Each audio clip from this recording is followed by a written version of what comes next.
Muy buenas tardes a toda la audiencia que nos sigue y participa de esta conferencia a través de las redes sociales. Mi nombre es Mayra García y estoy desde Lima, Perú.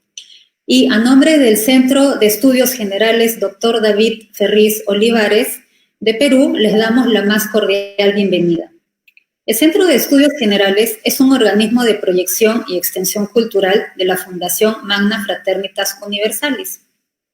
Entre sus fines y objetivos busca contribuir a la reeducación humana, al mejoramiento intelectual y a la autorrealización del hombre, a través de un aporte social, cultural, didáctico de servicio a la comunidad.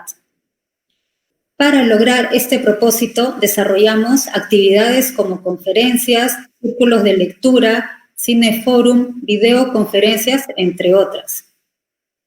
Esta tarde tenemos la videoconferencia denominada De una epistemología reduccionista a una epistemología de vida. Esta ciencia, que tiene como objetivo estudiar cómo se forman y se transforman los conceptos científicos, como la define el epistemólogo François Guéry. Asimismo, existen posiciones filosóficas en las ciencias como el positivismo y el constructivismo, que proponen premisas de la percepción del mundo, sobre la realidad y desde este punto, cómo comprenderlo a través de la epistemología, qué visión nos da la epistemología acerca del mundo. ¿Podría decirse que la epistemología está al alcance de todos? ¿Cuál es el aporte que hace el doctor de la Ferrier y el doctor David Ferriz sobre este campo? Para el desarrollo de este tema, tenemos al panel conformado por nuestros distinguidos expositores que nos acompañan esta tarde. Uno de ellos es el doctor José Paz Machuca de Arequipa y el doctor Freddy Hoyos Castillo de Piura, de quien vamos a dar lectura en breve a su currículum. El doctor José Paz Machuca, él es ingeniero industrial, egresado de la Universidad Nacional de San Agustín, Arequipa, es magíster en Ingeniería Industrial con mención en Marketing de la UNSA, Arequipa, doctorado en Ingeniería de Producción de la Universidad Nacional de Arequipa. Como su experiencia laboral, tiene especialización en el planteamiento y administración estratégica. Es docente principal de la Universidad Nacional de San Agustín, Arequipa, desde 1985, y él es presidente del Consejo Subalterno de la Fundación Magna Fraternitas Universalis, docente de los liceos de síntesis de la UNIT y director de investigación en la Fundación Inveciencias. Muy bien, antes de iniciar quisiéramos indicar a nuestros participantes de las redes sociales que durante el desarrollo de la exposición pueden escribir sus preguntas en los comentarios y nosotros se los transmitiremos a nuestros expositores. También indicamos que, por favor, es muy importante que registren su asistencia en el enlace que aparece en la descripción del video. Muy bien, entonces damos un muy buenas tardes a nuestro primer panelista, el doctor José Paz, y lo dejamos con el uso de la palabra. Adelante. Buenas tardes a todos los seguidores del Centro de Estudios Generales, doctor David Juan Ferriz Olivares, acá en el Perú. Para quien habla, es un honor específicamente poder participar en esta conferencia que, como ya se ha anunciado, es una conferencia de una epistemología reduccionista a una epistemología de la vida. Para esto, rápidamente ingresaremos a lo que significa nuestra presentación y en relación a ello haremos todo lo que viene a ser primordialmente un enfoque de lo que es en general el reduccionismo, cuál es la corriente correspondiente alrededor de ello, lo que significa la epistemología reduccionista y después de ello veremos lo que es una epistemología de la vida, los conceptos, los aspectos complementarios y el nivel del desarrollo de lo mismo. Frente a esto, empecemos. Conceptos sobre reduccionismo que hay. Primero, el reduccionismo plantea que un sistema complejo puede ser explicado mediante una simple reducción del mismo a la parte que los compone. Partimos del principio de que el todo puede ser dividido en partes y la explicación de esas partes definitivamente es la que determina cuál es el nivel de composición, de interpretación, de análisis y de conclusiones que puede llegarse sobre ese todo. Bajo ese punto de vista, esto es algo un poco abstracto, pero es necesario enfocarlo en el sentido, por ejemplo, se plantea que la biología, como una rama de la ciencia, puede ser entendida a través de comprender la física, la química y en algunos aspectos inclusive algo sobre matemática. Sobre ese punto se dice que si entendemos la física podremos llegar a entender la biología. Eso es lo que plantea el reduccionismo. Entonces, bajo ese punto de vista, si juntamos los conceptos de física, de química, un poco de matemática, podremos llegar a entender el contexto llamado biología. Pero acá surge un primer problema, y ese primer problema es básicamente, ¿realmente podemos entender el contexto integral de lo que significa una disciplina como la biología, que puede ser mucho más compleja que solamente la suma de algunos cálculos de fórmulas de física y algunos aspectos en cuestión de química y realmente algunos números en matemáticas? Definitivamente que no. Y ahí surge un problema, el problema real de que la simple reducción ya empieza a ser un nivel de inconveniente en la interpretación integral del desarrollo de las cosas y de la vida. Entonces, este punto, este enfoque del reduccionismo, tenemos que entenderlo que básicamente se da como una corriente a partir de eso. Y en el campo científico, el reduccionismo es con frecuencia considerado el opuesto del holismo. Sí, el holismo básicamente es la corriente científica, entendida ahora ya como corriente científica, integradora, donde podemos entender el contexto de los fenómenos que hay en la vida a través del desarrollo de lo que significa específicamente los niveles de empezar a entender que el todo es más que solo la suma de las partes. Entender que siempre hay algo superior en el contexto de lo que podemos advenir para poder entender lo que viene detrás. ¿Y qué significa el advenir? O sea, el hecho de las conclusiones finales, realmente no podemos entenderlas sino como el nivel mismo de lo que viene a ser lo nuevo que planteamos, y ahí está el famoso concepto de transdisciplinariedad que vamos a hablar más adelante. Pero ese concepto de transdisciplinariedad significa ir más allá de los contextos de interdisciplina, multidisciplina y todo eso, y relacionar que siempre hay un resultado superior. Y ese resultado superior lo enfoca el holismo como un sentido integrador de las cosas. Si entendemos que el universo es algo integrado, que solamente no puede ser el nivel de analizar, por ejemplo, o un planeta, o un sistema, o un contexto, o un ser vivo, sino es el nivel como sistema integral de funcionamiento que significa más que solamente el añadido de eso. Entonces, empezamos entendiendo que eso plantea concretamente este aspecto reduccionista. Y la reducción se considera como una operación sistémica. ¿Por qué? Porque si hemos escuchado en el enfoque inicial de que la epistemología es la ciencia que estudia las ciencias, que estudia cómo se forman, cómo se transforman, cómo se desarrollan, cómo evolucionan, entonces básicamente la reducción es un advenimiento en el sentido histórico que significa específicamente que tiene un contenido epistemológico, o sea, que se puede analizar, que se puede interpretar, pero también se puede llegar a conclusiones de su certeza o no. Y bajo ese punto de vista, por eso se considera una operación epistémica en el sentido del análisis como un concepto científico. Entendámoslos dentro de eso, no como el sentido de que la epistemología reduccionista sea un nivel de desarrollo de una rama que vale la pena entender como un desarrollo epistemológico. Empecemos con eso. Y veamos el concepto de epistemología reduccionista dentro de esto.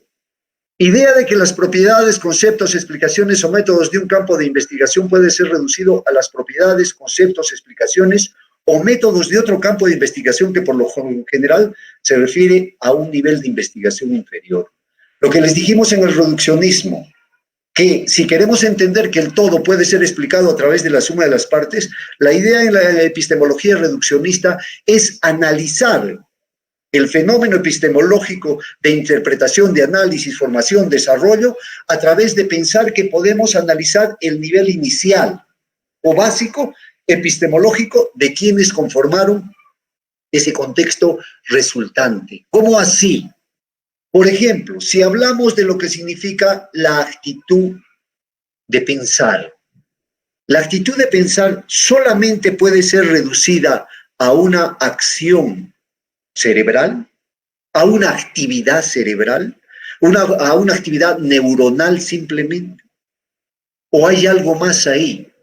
Bajo ese punto de vista, quienes plantean que esta epistemología reduccionista, donde reducimos todo y hablamos de la especialización, y por eso surge la especialización de la especialización y todo ello, básicamente nos plantearía que sí, que las neuronas tienen una forma de accionar que puede ser fisiológico, que unido a en este caso, detonadores químicos o accionantes químicos, nos determina que hay la posibilidad de que esa neurona pueda, mediante esa inyección química que pueda darse, básicamente originar el pensamiento. Pero hay un eslabón que surge ahí. ¿Y por qué el pensamiento puede ser creativo en ese nivel? ¿Quiere decir que las neuronas pueden tener una capacidad creativa?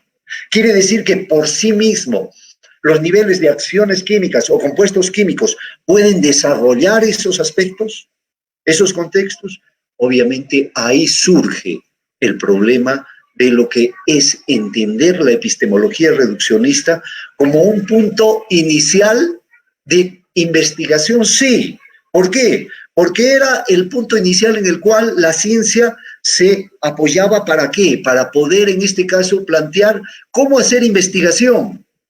Y a veces el hecho de hacer investigación integral, a veces el hecho de hacer una investigación que pudiera realmente contener todo un contexto y entenderlo y comprenderlo, o sea, comprenderlo como asimilarlo, definitivamente nos llevaba a aspectos muy complejos. Y sobre eso, ¿qué hizo la ciencia? Dividamos esto y esto, que son los componentes de eso mayor. Y si entendemos esto, explicamos esto de acá, esto de acá, esto de acá, esto de acá, podremos comprender el contexto. Y ahí, a partir de eso, la epistemología reduccionista plantea y se pone muy en boga. Y obviamente ha tenido un aporte. ¿Por qué? Porque a partir de eso se ha logrado entender ciertos aspectos o fenómenos. Voy a dar lectura breve al siguiente expositor. Con nosotros está el doctor Freddy Hoyos Castillo. Él es abogado, egresado de la Universidad Nacional de Trujillo, es magíster en Derecho Penal de la Universidad Nacional de Piura, magíster en Docencia Universitaria de la Universidad César Vallejo y tiene un doctorado en Derecho de la Universidad San Pedro. Su experiencia docente es en la Escuela de Derecho y de Ciencias Políticas de la Universidad César Vallejo en Piura, Facultad de Derecho y Ciencias Políticas de la misma universidad. Él es instructor civil de las Fuerzas Policiales en Piura y fiscal provincial titular civil y familia. Como su trayectoria institucional, él es miembro de una amplia trayectoria en la Fundación Magna Fraternitas Universalis desde 1973 y en Piura es asesor legal del Consejo Subalterno de la Fundación Magna Fraternitas Universalis. Entonces, le vamos a dar el uso de la palabra. Adelante, por favor. Bien, muchas gracias por la presentación. Tengan cada uno de ustedes muy buenas tardes. Vamos a darle continuidad al tema que muy bien viene exponiendo el doctor Paz en cuanto se refiere al tema de una epistemología reduccionista a una epistemología de la vida. A manera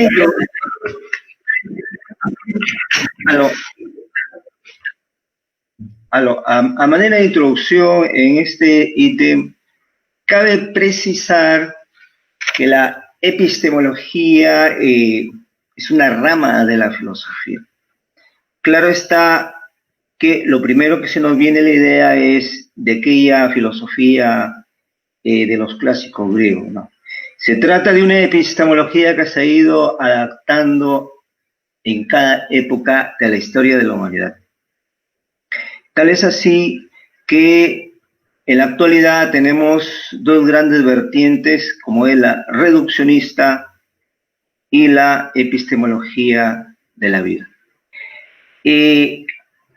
El hablar de epistemología, como ya se ha indicado, es una disciplina que tiene por objeto estudiar cómo se forman y cómo se transforman los conceptos científicos. Bien, para darles una idea, antes de iniciar este tema interesante, es para ver cómo es que los conceptos de la filosofía pueden ingresar a la ciencia y viceversa. Partamos de un ejemplo, del famoso paradigma cartesiano.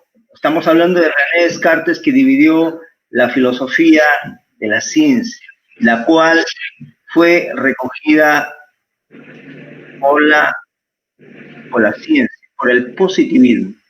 O también viceversa, cómo es que conocimientos científicos luego van a tener una connotación de carácter filosófico.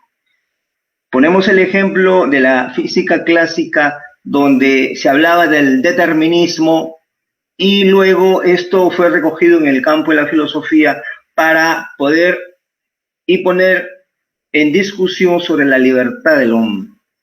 Bien, entonces, de esa manera vamos a tratar de desarrollar este tema a grandes rasgos. Bien, continuamos entonces con las diapositivas para pasar a establecer una diferencia entre lo que es la epistemología de la vida y lo que es la epistemología reduccionista. La epistemología de la vida,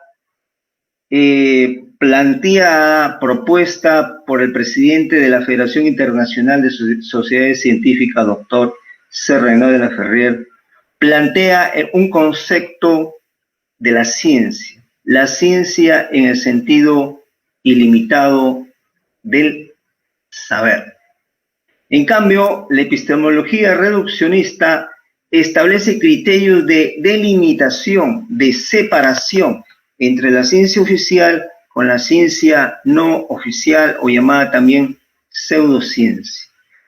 Otra diferencia que podemos encontrar es que la epistemología reduccionista se basa en una racionalidad tradicional e instrumental, pretendiendo separar el mundo de las emociones.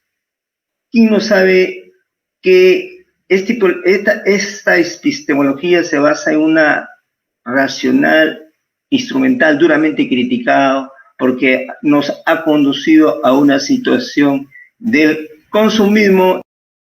Muchísimas gracias por su espera. Hemos recuperado la señal acá y nuevamente tenemos con nosotros al doctor Paz. Así que adelante, por favor. Sí, muchas gracias, muy amables. Definitivamente por problemas, de conectividad, pero nos habíamos quedado para continuar en relación a lo que viene a ser específicamente la epistemología reduccionista.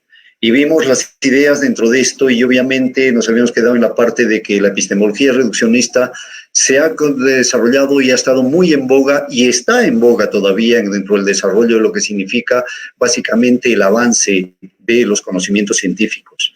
Pero también hay el enfoque de qué está pasando dentro de este aspecto en el sentido de que realmente es un aporte que pueda considerarse integrador definitivo y que nos sirva para el desarrollo de la ciencia hacia adelante.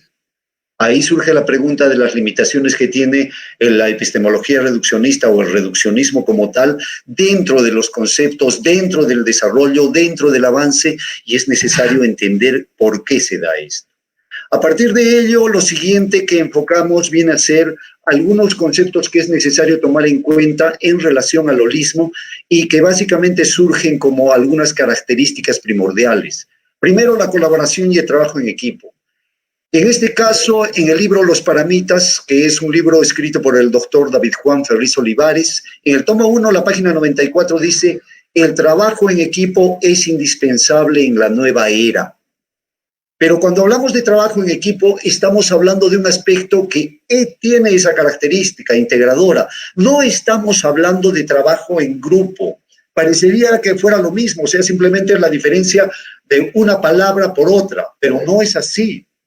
Es un contexto integral en el sentido de el desarrollo. El trabajo en equipo tiene una característica primordial de que es un trabajo que integra, que puede interrelacionar y que también puede desarrollar aspectos de interactuación, que es diferente a lo que es un trabajo en grupo. En un trabajo en grupo, ¿qué sucede? Se junta un conjunto de personas, de entes en relación a esto, llamémosles así, porque ese es el concepto que se tiene en el libro básicamente de Guéry. Y sobre esa base se plantea que cada uno de ellos tiene un nivel de interés u objetivo propio. En la mayor parte de las veces en el trabajo en grupo pareciera que fuera un solo objetivo. ¿Por qué? Porque todos los objetivos se parecen, ¿sí? Y entonces mientras se dé y todo se desarrolle de tal manera que cada uno vaya consiguiendo lo que quiere, pareciera que trabajamos en armonía. Pero ¿qué pasa cuando empiezan los problemas, las diferencias y el enfoque de manera dispar? Obviamente ahí tenemos problemas en relación a eso y cada uno saca a relucir su propio nivel de objetivo y obviamente ahí inclusive el trabajo se diluye o inclusive llega hasta destruirse. El trabajo en equipo tiene una diferencia y es ¿cuál es? Que existe un solo objetivo y ese solo objetivo lleva inclusive hasta el sacrificio de los integrantes de ese equipo para ese objetivo. Se deponen los intereses personales en pro del desarrollo. Y es por eso que es tan importante y tan indispensable en esta nueva era. Y cuando hablamos de esta nueva era, estamos hablando del contexto hacia una nueva, diferente forma de vida, hacia una nueva forma diferente de enfocar el desarrollo del ser humano. Sobre esto, se plantea que con el siglo XX se entra decididamente también en la colectivización o en la era de la colectivización de la búsqueda. Esto se desarrolla en el libro Propósitos Psicológicos, tomo 19, página 8. Propósitos Psicológicos, escrito por el doctor Sir Rinaldo Laferrière. Básicamente se plantea de la colectivización de la búsqueda. Y cuando hablamos de colectivización de la búsqueda, ¿a qué nos estamos refiriendo? Del aspecto colectivo, integrador, de trabajo que pueda ser armonizante en el desarrollo, pero de la búsqueda ¿de qué? Y acá entra el sentido ya que empezamos a hablar o ver las cosas un poco más en el nivel superior. Es la búsqueda de la verdad. Y básicamente el doctor Rinaldo Laferrière plantea, ¿y qué es la verdad? Y básicamente habla que la verdad máxima en el desarrollo del contexto, del enfoque de la ciencia y del conocimiento y el saber, es Dios. Si hablamos de eso, y si hablamos de lo que significa la concepción de Dios, adentramos ya en un aspecto, si quieren, yo diría más allá de la física para que me entiendan, porque a veces el término metafísico asusta a alguna gente, pero no estamos hablando de metafísica como niveles de lo que puedan ser adivinanzas o niveles reales, espectrales o aspectrales que pueda haber, no. Estamos hablando de la metafísica que va más allá del desarrollo de la comprensión simplemente de los sentidos o de lo que tenemos como percepción. Y esa es la idea, llegar a esos puntos en ese enfoque que hemos hablado. En un segundo aspecto, la colaboración y trabajo en equipo se plantea en el libro mismo, Los Paramitas, pero en el tomo 1, en la página 162, que se desarrollan trabajos planificados en equipos. ¿Para qué? Para grupos de alto nivel de conocimiento, como de cultura general. Miren, estamos hablando de alto nivel de conocimiento, de grupos especializados, de grupos de científicos, de grupos que realmente llegan a puntos muy elevados en el conocimiento y en la ciencia, pero también de cultura general en el contexto de lo que estamos hablando. Este Centro de Estudios Generales básicamente plantea eso, y esa cultura general es importante ¿para qué? Para entender la universalidad del conocimiento, la universalidad del saber, y eso es también básico en el desarrollo de lo que buscamos. Para labores activas, o sea, para el hacer y el quehacer diario, eventos, investigaciones, cursos y aún para paseos o actos recreativos. Miren, hablamos del hecho de que hasta aún en la distracción sana, en la diversión que va en ese contexto, está el trabajo y la colaboración, los trabajos planificados. Y cuando hablamos de trabajos planificados son aquellos que con antelación los preparamos para su desarrollo. Y eso es importante, y eso lo menciona el doctor Ferriz Olivares en el sentido de que la planificación debe ser una facultad del ser humano y debe desarrollarse de tal manera que debe ser parte de nuestra manera de vivir. No debemos vivir solo del aquí y del ahora en el sentido de la inmediatez. Es cierto que hay que vivir el presente, pero hay que planificar de tal manera que podamos plantear qué vamos a hacer en el futuro. Y eso se da dentro de ese contexto. Todavía seguimos con otro aporte más en el libro Los Paramitas, y que dice, pero aún todavía hay quienes les gusta trabajar individualmente, siendo que el trabajo en grupo es indispensable, máximo entre personas que saben distintas cosas. Acá hablamos de lo que significa el nivel del conocimiento y la integración de la multidisciplinariedad y la interdisciplinariedad. O sea, el hecho de poder tener, por ejemplo, el nivel de los aportes de científicos de una u otra rama que puedan ayudarnos a entender el sentido de la transdisciplinaridad, o sea, el hecho de lo nuevo que surge, de lo nuevo que adviene y que se va descubriendo cada día. Básicamente, bajo ese punto es necesario entender ese aspecto. Sobre esto, en donde cada quien va a aportar lo que sabe, de acuerdo a su conocimiento y a su saber, y va a escuchar lo que no sabe. Esto último es básico, porque quizás una de las últimas cosas que aprende el ser humano es a escuchar, es a tratar de ponerse en los zapatos de los demás para ver el origen de por qué plantean lo que plantean, de por qué dicen lo que dicen, de por qué se hace lo que se hace. Eso es un acto epistemológico, el hecho de poder desarrollarnos así. Básicamente esto es importante dentro del desarrollo. Y entremos ahora a los conceptos de epistemología de la vida. Sobre esto se plantea en el libro La supremacía de la Jnana Yoga en la era del saber, en la página 154. Cuando hablamos de yoga, estamos hablando primero de una forma de vida, de una manera de vivir. No estamos hablando de solamente ejercicios físicos o posturas que puedan haber, que es lo clásico y lo más común que se entiende dentro de eso. Hablamos de la yoga como la forma de vivir. Hablamos como la unión que hay en armonía de todos nosotros con la naturaleza, con el universo y con el contexto integral. Sobre eso, y cuando hablamos de jnana, jnana es un término sánscrito que significa saber. Entonces, la yoga del saber. Y sobre eso se plantea que en esta era, en esta época, en esta edad en que estamos, definitivamente hay una supremacía del saber para desarrollarnos como seres humanos, ¿sí? ¿Qué se plantea? Las investigaciones para mejorar la comunicación y la comprensión es un tributo al humanismo de América, sea en la epistemología de la vida de las manifestaciones de Dios para la mejor comprensión de las cosas sagradas, hasta el acto epistemológico que representa en la nueva era la comprensión de la ciencia. Dos cosas acá: la epistemología de la vida, de las manifestaciones de Dios. Dijimos que la búsqueda de la verdad, básicamente se hablaba de la búsqueda de Dios en el sentido más elevado o en el sentido más supremo. Y sobre ese aspecto hablamos de una epistemología para entender las manifestaciones de Dios. No estamos hablando de Dios simplemente como un aspecto teológico, como un aspecto hasta religioso, no. Hablamos del aspecto creador, del sentido creador, que significa el hecho de que cada uno de nosotros siente que es parte de una orquesta llamada creación, y esa orquesta tiene que tocar armónicamente, y donde cada uno de nosotros es un protagonista de ello.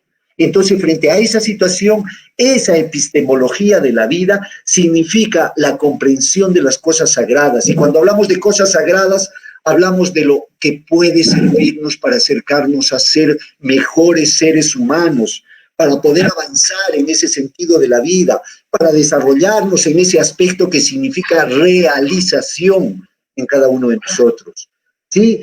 Hasta el acto epistemológico que representa en la nueva era la comprensión de la ciencia. Y cuando hablamos de comprensión, hablamos del aspecto no solo de entendimiento, no estamos hablando de entender las cosas, Estamos hablando de comprensión en el sentido básicamente de abarcar, de entender y de asimilarse. Eso es la comprensión.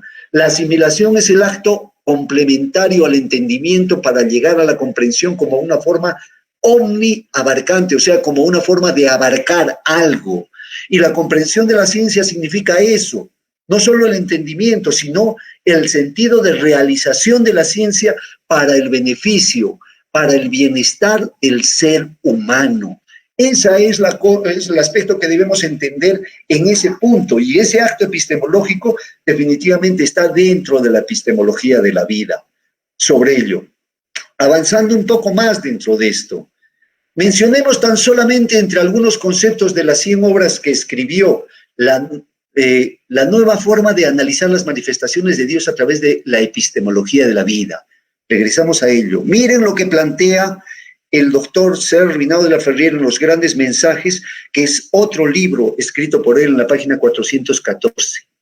Dios en su esencia infinita escapa naturalmente al análisis, pero sus diferentes manifestaciones sí pueden ser analizadas con el objeto de conducir al espíritu a una mejor comprensión de las cosas divinas, para lo cual se hace necesario enfocarlas en base a una epistemología de la vida. Básicamente la primera parte habla de que Dios escapa al análisis, y eso lo vamos a entender más adelante en la siguiente vista cuando hablemos del nuevo concepto de la divinidad. Escapa al análisis en el sentido de que lo que analizamos son sus manifestaciones, es lo que vivimos, lo que palpamos, lo que tenemos, el universo, la creación, todo eso, lo que somos, lo que realizamos, lo que hacemos cada día, lo que buscamos en la vida como tal.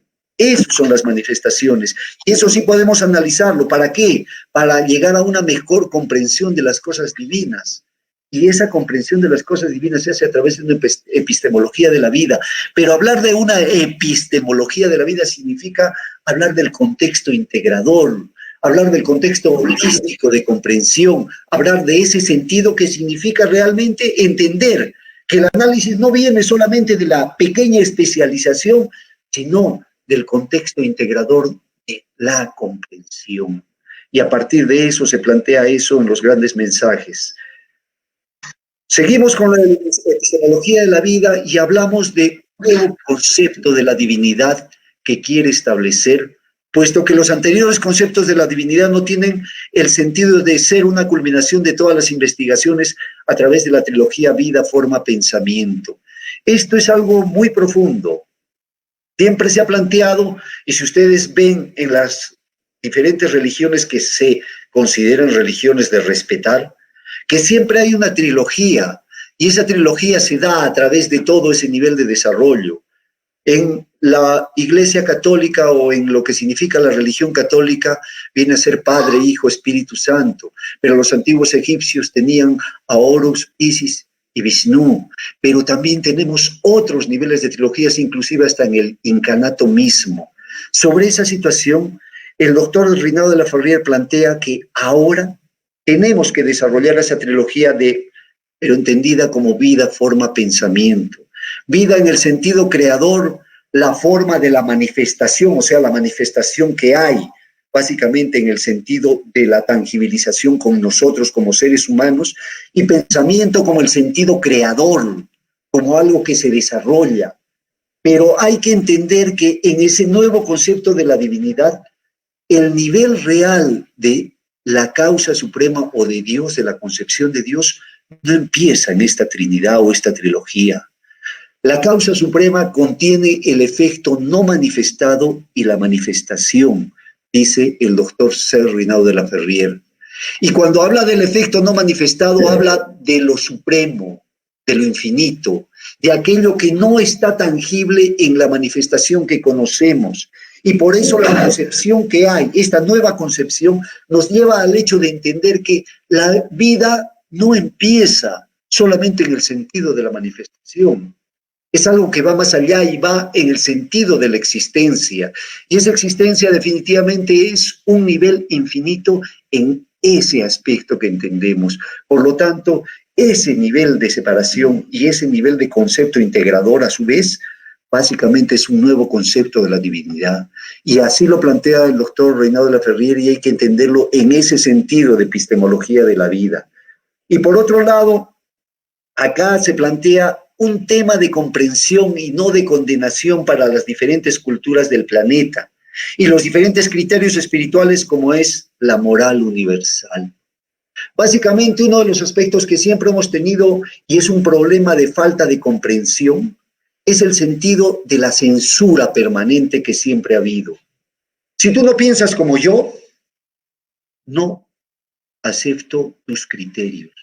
Y ahí surge el problema de la falta de tolerancia por un lado, pero también la falta de comprensión por otro lado. Y la comprensión como acto epistemológico, como epistemología, lo que les hablaba anteriormente. ¿Por qué no nos ponemos en los zapatos de la otra persona o nos ponemos en su criterio para entender por qué está afirmando lo que afirma? ¿Por qué desarrolla lo que desarrolla? Entonces, bajo ese punto de vista, eso es importante dentro del desarrollo de lo que viene a ser este punto.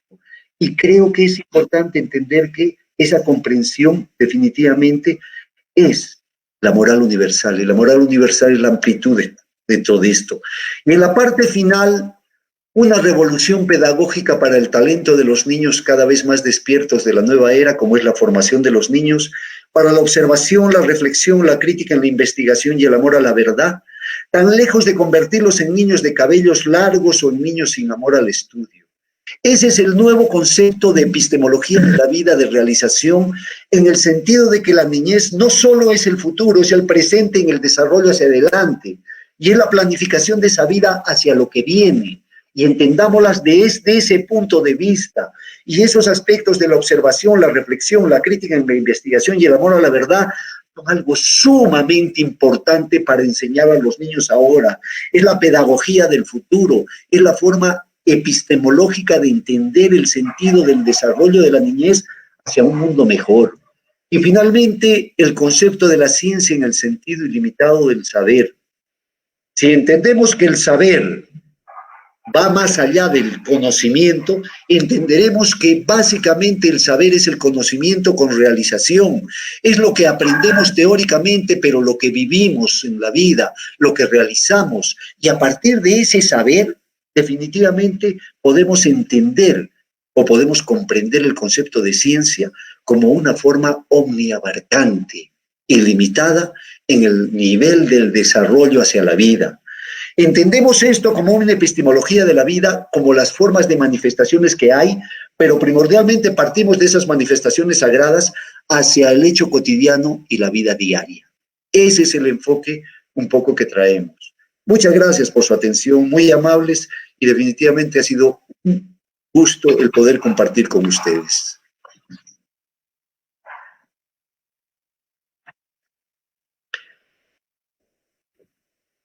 Bien, muchas gracias, doctor Paz. Muy interesante su exposición. Ahora pase a nuestro próximo expositor, que ya hemos presentado su currículum, al doctor Freddy Hoyos. Buenas noches. Adelante, por favor, doctor Hoyos. Lo escuchamos.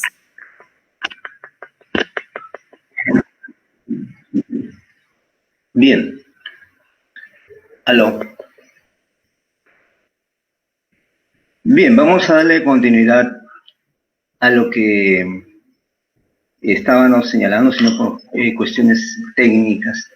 Me gustaría tener a la vista mis diapositivas. Bien. Estaba haciendo referencia a las diferencias entre la epistemología de la vida y la epistemología reduccionista.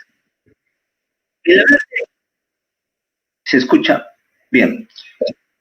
El hablar de epistemología no solamente es hablar de filosofía, también es hablar de ciencia. No, la epistemología no es una cuestión meramente abstracta. Cuando hablamos de epistemología, estamos hablando de visión de vida. Estamos hablando de varios aspectos, como por ejemplo, como todo está relacionado e interrelacionado, querramos o no, la epistemología nos permite de alguna u otra manera tener conciencia o una idea de lo que nos rodea o de esta realidad en que vivimos inmersos. Bien, el doctor C. Reynal de la Ferrier nos plantea una epistemología de la vida. Esta contribución parte de un concepto, de un nuevo concepto de ciencia, de la ciencia del saber en el sentido ilimitado. Pero para entender esta epistemología de la vida, esta no viene sola. Viene de la mano con un nuevo concepto como el que acabo de señalar de ciencia. Viene con una nueva racionalidad. El doctor David Ferriz nos plantea de una nueva forma de pensar. La epistemología de la vida que diferencia la racionalidad es distinta a la racionalidad de la epistemología reduccionista. La epistemología, esta última, es meramente instrumental. De ahí que la Escuela de Frankfurt hace una crítica a la racionalidad instrumental, que no es más que un servicio a lo industrial y a esta sociedad de consumo en la cual vivimos inmersos, que esta razón instrumental nos ha conducido al aspecto de inhumanidad. Es por ello que la epistemología de la vida trae una racionalidad sin dejar de lado el aspecto emocional. Mejor dicho, un equilibrio entre la objetividad y la subjetividad. Esta epistemología de la vida nos trae una nueva metodología, nos trae métodos y una nueva metodología. En la epistemología reduccionista nos plantea varios métodos que también se emplean en la metodología de la vida. Pero específicamente la epistemología de la vida nos trae, por ejemplo, los estudios de investigación sintética a través de trabajos de investigaciones, como lo ha señalado el expositor que me ha antecedido, de trabajos colectivos interdisciplinarios y transdisciplinarios. Y cuando hablamos de trabajos transdisciplinarios en esta metodología es traspasar la frontera de las ciencias naturales a las ciencias sociales o viceversa, o es traspasar la frontera de las ciencias naturales al arte. El conocimiento transdisciplinario es como el que plantea el doctor C. Reynal de la Ferrier, del saber en el sentido ilimitado del saber. La transdisciplinaridad no solamente tiene en cuenta el conocimiento oficial, como lo planteaba los sabios y filósofos del Círculo de Viena, no. El doctor de la Ferrier va más allá y además de involucrar a la ciencia oficial, involucra a la ciencia no oficial o a la mal llamada ciencia oculta. Es ahí lo interesante. Además, en la epistemología de la vida, además de esta nueva forma de razonar valorativa, que tiene en cuenta el aspecto ético y moral, maneja una nueva lógica. En la lógica de la epistemología reduccionista se maneja una lógica formal, una lógica tradicional. En cambio, en la epistemología de la vida, el doctor C. Reynal de la Ferrier nos trae una lógica dialéctica. En esa lógica dialéctica, en la flecha del tiempo, no solamente es hacia el pasado, sino también hacia el futuro. Sobre la base de cuando hablamos del futuro, sobre la base de las posibilidades, sobre la base de las probabilidades, matemáticamente hablando. Entonces, además, la epistemología de la vida no solamente maneja una sola realidad, sino maneja varios niveles de realidad. En cambio, en la epistemología reduccionista se trabaja sobre la base de una sola realidad, propia del paradigma cartesiano y newtoniano. O sea, la epistemología reduccionista, arraigada a paradigmas clásicos, maneja paradigmas tradicionales que funcionaron en su momento. En cambio, en la epistemología de la vida, el doctor René Laferrière en sus obras nos hace mención de los varios planos de la realidad. Una realidad macrocósmica, una realidad a nivel divino, una realidad macrocósmica y una realidad microcósmica o del hombre, ¿no? Que gracias a los avances de la física moderna se han podido constatar a través de los trabajos de investigación científica que no solamente existe una realidad, sino varias realidades, que es un tema a tratar aparte. Bien, en sí, podemos establecer una serie de diferencias entre una y otra. Y las diferencias son de carácter indudablemente cualitativo. Si podemos seguir el esquema de las diapositivas, por favor. Siga, por favor. Un poquito más. Bien. ¿En qué momento se produjo este reduccionismo epistemológico en la ciencia? Según el físico Bazarán Nicolescu, dice que la ciencia moderna nació de una ruptura brutal con la antigua visión del mundo y concuerda con Edward Murray, autor de la corriente del pensamiento complejo, cuando señala que Descartes formuló aquel paradigma maestro de Occidente al separar el ego constant con la cosa extensa, con la res extensa. Mejor dicho, Descartes separó el sujeto del objeto, separó la filosofía de la ciencia, y este paradigma del siglo XIX ha servido de base para la ciencia oficial, propio de la epistemología reduccionista. Sigamos. Bien.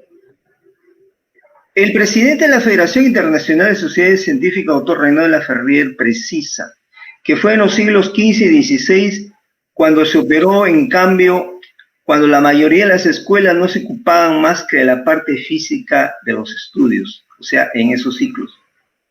Los conocimientos elevados fueron abandonados, lo cual dio por resultado que la ciencia oculta, verdadera síntesis de los altos estudios, no fue conocida más que por fraternidad de iniciados, y por otra parte la ciencia, desprovista de la filosofía y de los verdaderos principios, fue consagrada como oficial y declarada ciencia exacta.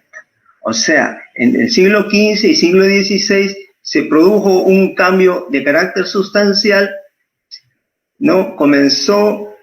Se oficializó a la ciencia, pero dejando de lado a la filosofía y sus más grandes principios que la regían. Sigamos, por favor. La siguiente. De ahí que nos plantea que una ciencia es incompleta cuando nos habla de la matesis, de la antítesis, de la síntesis. Bien. Hacía referencia al Círculo de Viena. ¿Y por qué hago referencia al Círculo de Viena? Porque en los años 1921-1936 se reunieron filósofos y científicos para darle una dirección a la ciencia oficial. Y ellos fijaron su posición filosófica que la filosofía debería encuadrarse dentro del empirismo y el positivismo o neopositivismo lógico, destacando una postura radicalmente antimetafísica. O sea, el Círculo de Viena se encuadraba dentro de una epistemología reduccionista. Sigamos, por favor. Sigamos. Hago mención a esto porque los más grandes filósofos han cuestionado este punto. La anterior, por favor. La anterior. Bien, como Karl Popper. La que sigue, por favor. La que sigue. La que sigue, hacia adelante. Hacia adelante. La que sigue. Bien. Bueno, ya no importa. Entonces, hacía referencia como Karl Popper, hacen referencia, cuestionan y le hacen una crítica a lo del Círculo de Viena, a la cual ellos consideran que no están de acuerdo con lo planteado por el Círculo de Viena. Es por eso que en el siglo XX se realizan simposios internacionales sobre filosofía y la ciencia. Y los físicos, los psicólogos de la Gestalt, los lingüistas y finalmente los biólogos y filósofos de la ciencia comenzaron a cuestionar, a señalar su insatisfacción con la racionalidad lineal unidireccional, haciendo la necesidad que se reemplazara este modelo axiomático de pensar, de razonar y demostrar. O sea, en otras palabras, en el siglo XX, en los grandes simposios internacionales de filosofía y la ciencia, estos especialistas comenzaron a cuestionar a la epistemología reduccionista. La que sigue, por favor. Bien. Que ha contribuido en reforzar una epistemología reduccionista en la ciencia. Indudablemente, los avances indiscutibles de la física facilitó reducir la física, la biología y lo psíquico, lo que dio lugar a una ideología cientificista, aparecida como una ideología de vanguardia que conoció un extraordinario desarrollo en el siglo XIX. La que sigue. Aquí cabe señalar que cuando hablamos de reduccionismo, de una epistemología reduccionista, no solamente es en el campo de las ciencias naturales, también se da en el campo de las ciencias sociales o humanas. Me dejo entender. ¿Por qué? Porque las ciencias sociales en el siglo XIX, para tener la validez de sus conocimientos, para que se le reconozca como ciencia a las ciencias sociales, tuvieron que tomar el modelo vigente de las ciencias naturales, porque en esa época la que mayormente tenía éxito en sus investigaciones era la física. O sea, por hablar en un sentido figurado, la física se convirtió en la reina de las ciencias. Es por eso que se tomó como modelo epistemológicamente la física para las demás ciencias, y sobre esa base nace el cientificismo. Cuando ustedes me dicen, se preguntarán, pero ¿cómo es que de la física a las ciencias sociales? Es simple, se los explico con un ejemplo. En la física se manejan conceptos realidad, sujeto, objeto, tiempo, causalidad, determinismo, etc. Ya. Esos conceptos de la física son tomados por las ciencias sociales. Sí me dejo entender, pero desde el punto de vista epistemológico, desde el punto de vista de la filosofía y la ciencia.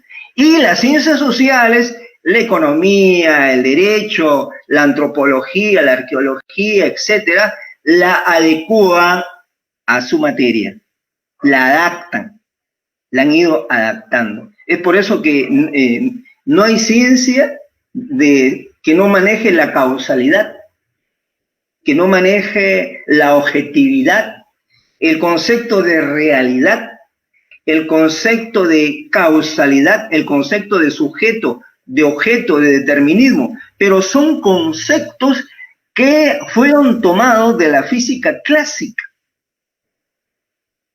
Ya están desfasados. ¿Y qué es lo que están haciendo ahora? Porque de acuerdo al proyecto MOS de la UNESCO, se está tratando, la UNESCO ha contratado expertos para tratar de adaptar epistemológicamente los conceptos de la física, de las ciencias que las ciencias sociales adoptó, para irlas adecuando a los nuevos conceptos. ¿Y a qué nuevos conceptos? Si seguimos, por favor, la diapositiva. Vamos viendo a qué nuevos conceptos. Y para eso les pongo el siguiente ejemplo. Se produjo una fragmentación del conocimiento y el doctor C. Reynal de la Ferrier, en una de sus obras, observa con relación a la libertad del hombre. Dice: el materialista era en este punto partidario del determinismo absoluto, hasta el día en que la ciencia representante de esta filosofía concreta reconoció la ley de la probabilidad. O sea, del doctor de la Ferrier, ¿de qué está haciendo referencia? Está haciendo referencia de concepto de la física clásica, ¿no? Cartesiana, newtoniana, y conceptos de la física moderna. Correcto, con relación al determinismo, con relación a la libertad. Entonces, él hace, en una de sus obras, Los Grandes Mensajes, hace una crítica al libre albedrío. ¿Por qué el determinismo absoluto no permitía la libertad, el libre albedrío al hombre? Pero dice, ¿es esta misma ciencia, ¿no?, que de la filosofía concreta, que luego reconoce la ley de la probabilidad? Cuando habla de la ley de la probabilidad, ya no está hablando de la física clásica, está hablando de una física moderna, y todos sabemos que es la física cuántica. Y cuando hablamos de la física cuántica, de la ley de la probabilidad, ¿de qué estamos hablando? Del principio de incertidumbre descubierto por Heisenberg, un premio Nobel en física, y otros descubrimientos más, que luego Stephen Hawking, en su libro La historia del tiempo, hace referencia que este principio de incertidumbre descubierto en el campo de la física debería ser estudiado más en el campo también de la filosofía. Es por eso que el doctor de la Ferrier inteligentemente, sabiamente, pone este punto para establecer cómo es que epistemológicamente tenemos que los conceptos, tenemos que irlos adaptando, los tenemos que ir formulando y los tenemos que ir reformulando y adaptando a los nuevos cambios. Se produjo un cambio en la física clásica a nivel conceptual, epistemológico, y lo adapta a los nuevos tiempos y extrae conceptos de la física cuántica para hablarnos de un libre albedrío, en la cual hace referencia a la ley de la probabilidad. De ahí, cuando hablamos de la ley de probabilidad, estamos hablando de una nueva lógica dialéctica, que es materia de otro estudio, por supuesto. Sigamos. La siguiente.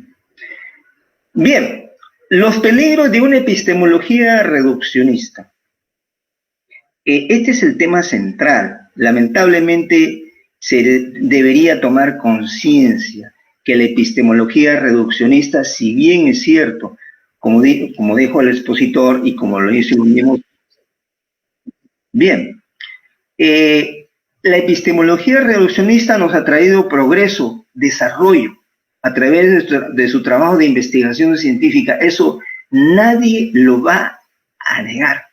Pero la otra cara de la medalla es que este paradigma mutila el conocimiento y desfigura lo real, sino que lamentablemente en el sistema educativo y en todos los niveles del sistema educativo no se da la importancia, la trascendencia a la filosofía o a la filosofía y la ciencia. Y es por ello que se continúa con una racionalidad instrumental, se continúa con la predominancia de una epistemología de esta naturaleza.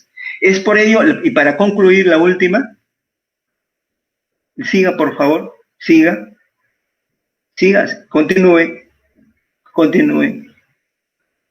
Bien, entonces hacía referencia que la escuela de Frankfurt hace una crítica a la racionalidad instrumental. ¿Y por qué la racionalidad instrumental? ¿Y qué tiene que ver con la epistemología? Que para poder reformular conceptos, la persona, el hombre, el filósofo de la ciencia tiene que razonar. ¿Y qué racionalidad es la que va a utilizar? ¿Una racionalidad instrumental? Tiene que utilizar otra forma de razonar. De ahí que el doctor de la Ferrier plantea una nueva forma de razonar y una nueva forma de pensar. De ahí, continúe por favor. De ahí que como antítesis al Círculo de Viena y a esta ideología cientificista, surge como un rayo de luz la Federación Internacional de Sociedades Científicas, cuyo fundador, el doctor C. Reinaldo de la Ferrier, en sus distintas obras, efectúa una crítica constructiva a esta epistemología reduccionista, planteando sobre la base de un nuevo concepto de ciencia, especialmente una metodología inter y transdisciplinaria dentro de un nuevo modo de pensar y de sentir, discurriendo en una nueva lógica dialéctica. Y cuando hablamos de lógica dialéctica, no estoy hablando de la lógica formal, porque en la lógica dialéctica que plantea el doctor de la Ferrier nos trae sobre la base de nuevos principios lógicos, que es otro tema que hay que tratarlo luego. Todo ello dentro de una epistemología de la vida. Hasta aquí he concluido mi participación, sujeto a las preguntas que crean convenientes. Bien, agradecemos al doctor Freddy Hoyos y vamos, entonces, tenemos ya algunas preguntas. Muchas gracias a ambos expositores, el doctor José Paz también. Entonces aquí ya tenemos una pregunta, me parece que va dirigida al doctor Paz, y es, ¿cómo se caracteriza esta facultad mental que va más allá del actual razonamiento académico? Sí, muy amable, muchas gracias. Básicamente, generalmente a nivel de la ciencia formal, siempre se plantea que el desarrollo de la ciencia formal se hace sobre el análisis y sobre el razonamiento concreto. Pero hay un contexto que hay que tomar en cuenta y que lo trae el doctor Serrino de la Ferrier y que lo refuerza el doctor David Juan Ferriz Olivares, la intuición. El proceso intuitivo no es adivinar nada. O sea, generalmente siempre cuando escuchamos la palabra intuición, creemos que es una forma de adivinanza o una forma de ver qué podemos pensar o de repente quizás ver qué se pueda dar en el futuro. La idea de la intuición, y el doctor David Juan Ferriz Olivares lo plantea, es la culminación del pensamiento lógico, es la culminación de todo el proceso razonativo, o sea, de toda la razón, todos los conceptos analíticos, todo el nivel del saber científico, todos los conocimientos, para poder pasar a otros planos. Y los otros planos intuitivos son los planos donde prácticamente se plantea, y lo dice el doctor David Ferriz, que uno mira donde los demás no ven nada. Es el sentido de prever, es el sentido de proyectarse, es el sentido de plantear un desarrollo mental hacia adelante que signifique la posibilidad de proyectarse y obviamente entender y comprender muchas cosas que para el común de la gente son incomprensibles. Esa forma de desarrollo mental es la que avanza hacia ese contexto. Entonces, por favor, entendamos eso no solamente como una forma de análisis en relación al ejemplo que pusimos sobre neuronas y todo eso, sino es un proceso mucho más avanzado de desarrollo en el ser humano. Gracias. Muchas gracias, doctor Paz. Tenemos otra pregunta y nos dice Luis Iván Salas Rodríguez, es ¿cómo explicar desde esta perspectiva epistemológica el el actual contexto de pandemia COVID-19. A ver, lo repito. ¿Cómo explicar desde esta perspectiva epistemológica el actual contexto de pandemia COVID-19? A ver, para cualquiera de los dos expositores. Bien, si me permite. Adelante, doctor Frey. El problema de la pandemia o del COVID-19 indudablemente ha conllevado a especialistas del campo de la ciencia a efectuar trabajos de investigación. Perfecto. El planteamiento a nivel, ¿cómo es que salir de la epistemología reduccionista hacia una epistemología de la vida? El planteamiento que se puede hacer es que se tiene que hacer trabajo de investigación a nivel interdisciplinario y transdisciplinario. Para hacer un trabajo de investigación en cuanto se refiere a estudiar las causas, consecuencias, alternativas para darle solución a esta pandemia a través de un antibiótico, una inyección o algo por el estilo, se tiene que efectuar trabajo de investigación científica de esa naturaleza. Yo creo que esa sería la mejor forma de poder tener éxito de una manera un poquito más rápida, o en cuanto se refiere a este problema a nivel mundial. Bien, esa es mi opinión. Un pequeño aspecto complementario, si nos permite. Un planteamiento que un poco conversábamos en algún momento es que quien no es parte de las causas no es parte de las consecuencias. Eso tenemos que tomarlo en cuenta en el sentido de por qué se está dando esta situación. Se está dando esta situación por un problema de desequilibrio real, por un problema real de lo que significa que el ser humano está en una loca carrera por buscar, descubrir, tratar de avanzar, pero sobre todo también por intereses propios, intereses económicos, intereses políticos y todo ello. Eso también es parte de un contexto. Y ese problema de esa carrera loca definitivamente nos lleva al hecho de los intereses de estos aspectos. Ese desequilibrio ecológico que hay, ese problema de agresión hacia el medio ambiente, ese problema inclusive de trastabillar a través de todo lo que significa lo que hacemos, cómo va perjudicando el mundo que tenemos, tiene sus consecuencias. Y eso es algo real. Y parte de esas consecuencias es lo que avanzamos, lo que enfocamos y lo que desarrollamos ahora. Esta pandemia no surge por un problema simplemente espontáneo. Esto es una consecuencia de causas reales. Pero entonces ahí surge el hecho de que estamos aprendiendo algo. Y estamos aprendiendo el contexto de que vale la pena cuidar lo que tenemos, vale la pena cuidar esta situación, este planeta. Nos hemos dado cuenta que existe uno solo y se está acabando.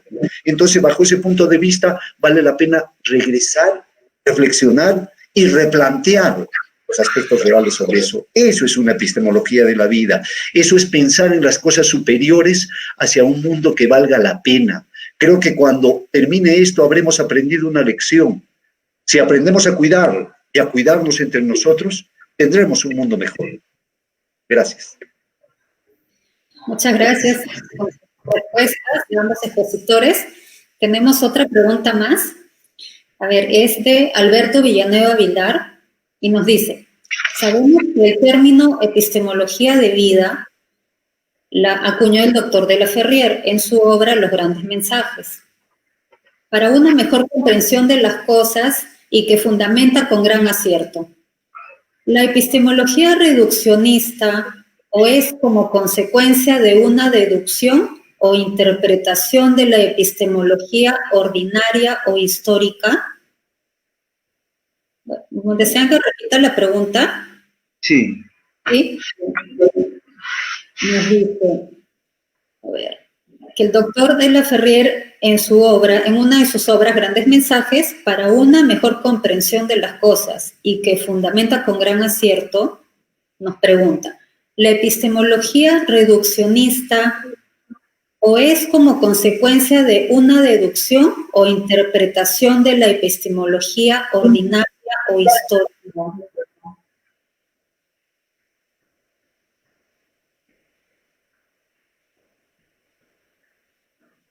Doctor Freddy, ¿usted lo desarrolla? Bien. La epistemología reduccionista se podría entender que más que una... yo pienso que sería para los dos, tanto una deducción o una interpretación, porque la interpretación implica encontrarle el sentido, el alcance, pero ¿y la interpretación sobre la base de qué? O la deducción lógica de qué. Yo llevo una deducción y cuáles son mis premisas con las cuales yo tengo que trabajar. Entonces, mis premisas serían ¿qué es lo que tengo o qué es lo que entiendo por epistemología reduccionista? ¿Qué es lo que veo y qué es lo que observo de esta epistemología? Y sobre esa base yo puedo hacer deducciones o hacer una interpretación, ¿no? Y para luego poder cotejar, como en este caso, hemos tratado de hacer a grandes rasgos, por supuesto, por cuestión de tiempo, una diferencia entre una y otra. Un conocimiento que viene desde los siglos anteriores, que sigue trabajando con los mismos modelos o paradigmas del conocimiento clásicos, y que todavía se sigue enseñando en todo el sistema educativo y que es lo que todavía predomina, a lo que Edgar Murray denomina inteligencia ciega. Lamentablemente, muchos graduandos, muchos estudiantes van a concluir sus estudios con conocimientos que luego no les va a servir. De ahí que la UNESCO, en su informe del año 2005 hacia una sociedad del conocimiento, plantea que los títulos deberían caducar cada 10 años. ¿Pero por qué? Porque la realidad es incesantemente cambiante. Y de acuerdo a esta cultura de innovación, todo va cambiando, hasta el conocimiento. El conocimiento lo tenemos que ir adaptando a las nuevas circunstancias, a las nuevas realidades. Paradigmas que funcionaron en el siglo XIX ya no pueden seguir funcionando en la actualidad. Y uno de ellos, el que reiteradamente señalamos, el famoso paradigma cartesiano. ¿Cómo es que vamos a separar la objetividad de la subjetividad, que es algo intrínseco a la naturaleza humana? ¿Cómo vamos a seguir trabajando en el sistema educativo separando la filosofía y la ciencia? Eso ya no puede ser, pero lamentablemente es una realidad que todavía se sigue dando. Bien, mi opinión. Muchas gracias, doctor Freddy Hoyos. Y vamos con la última pregunta. A ver, ¿cómo la epistemología de la vida ayuda a tener una mejor percepción de la realidad desde el punto de vista del objetivo del estudio en la investigación? La voy a repetir. ¿Cómo la epistemología de la vida ayuda a tener una mejor percepción de la realidad desde el punto de vista del objetivo del estudio en la investigación? Hay varios aspectos que es necesario tomar en cuenta ahí. El primero, lo que hablamos, el estudio y la investigación, definitivamente deben tener un objetivo. Y el objetivo del estudio y la investigación es el sentido de la comprensión de la vida, la comprensión de las cosas sagradas, la comprensión de lo que significan los seres dentro de este aspecto. Y bajo ese punto de vista, la epistemología de la vida nos ayuda en ese aspecto integrador hacia lo que es un desarrollo, pero a través de una facultad que básicamente se da dentro de este aspecto, y es un estado llamado percepción de la realidad. La percepción de la realidad es el contexto objetivo de saber que estamos realmente enfocando lo que es el nivel real. O sea, bajo ese punto de vista, la percepción de la realidad es una forma de desarrollar lo que significa nuestro aspecto concreto, pero también abstracto hacia el desarrollo, hacia el futuro. Entonces, ese enfoque de percepción de la realidad nos va a permitir avanzar, por un lado, hacia esa epistemología de la vida como comprensión de las cosas sagradas. Pero esa epistemología de la vida, a su vez, con esa comprensión de las cosas sagradas, nos permite ir creciendo en esa percepción de la realidad. Es un aspecto dual que permite ese desarrollo y que permite ese aspecto en lo que significa el crecimiento. Creemos que eso es muy importante entenderlo porque es la relación que hay también de los conceptos hacia lo que viene a ser estados de conciencia. Y esos estados de conciencia, concretamente uno de ellos, es la percepción de la realidad. Muchas gracias. Muchas gracias al doctor Paz. Bueno, entonces ya hemos quedado con esta última pregunta. Más bien queremos recordar nuevamente que registren su asistencia a través del enlace de la descripción. Y sí, estamos muy agradecidos con la exposición de nuestros ambos doctores, el doctor José Paz, que es de Arequipa, y el doctor Freddy Hoyos de Piura.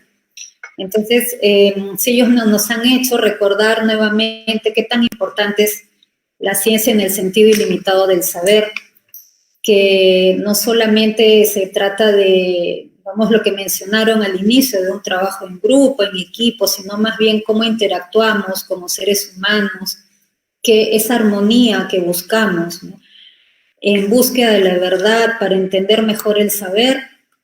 Y por otro lado también el doctor Freddy Hoyos nos hacía recordar que el doctor Laferrière hablaba y escribía mucho sobre el determinismo y el libre albedrío, ¿no?, que tanta falta nos hace estar muy conscientes de este tema, y que los conceptos epistemológicamente debemos de irlos actualizando según a los tiempos que se van dando, ¿verdad?